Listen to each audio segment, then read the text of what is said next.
Jama'a barkanmu da warhaka, yau za mu yi nazari ne akan kashe-kashen acid na ƙarshe wato basis of molecular composition, wato abin da suka haɗu suka yi acid ɗin. Ana kasa acid akan me suka haɗu suka yi shi.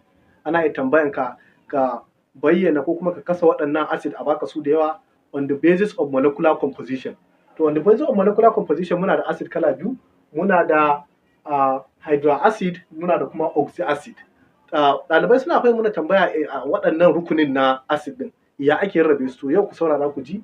Su hydric acid ne waɗanda suka contain hydrogen and the non-metallic element other than oxygen. Abin da ya kunsa a hydric acid su ne za ka ga hydrogen, domin shi hydrogen acid wajibi ne, duk acid yana da hydrogen, in ba hydrogen ba acid. Mun gane ko? To za ka ga akwai hydrogen sannan kuma akwai non-metal amma ba oxygen ba. Mun gane ko? In oxygen ne to ya tashi daga hydric acid, amma in ba oxygen bane to shi ne ake kira hydric acid. Misali kun ga hydrochloric acid, hydrogen ne da chlorine, kun ga ba oxygen ko? Yawwa. Hydrocyanic acid, hydrogen ne carbon da nitrogen ko?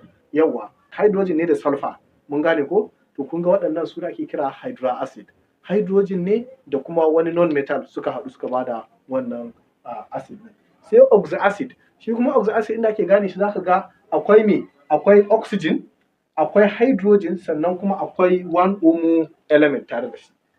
Oxygen, hydrogen da kuma element ɗaya ko element biyu su haɗu sai su tara acid. To shi ne ake kira oxalic acid. Oxy ɗin means me?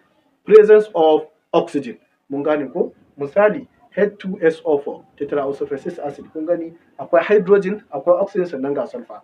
Sai me? Nitric acid ko triazonatriic acid, hydrogen, nitrogen da oxygen. Mun gane ko? Sai me? Triazocarbonate 4 acid, shi kuma hydrogen, oxygen da me? Da carbon.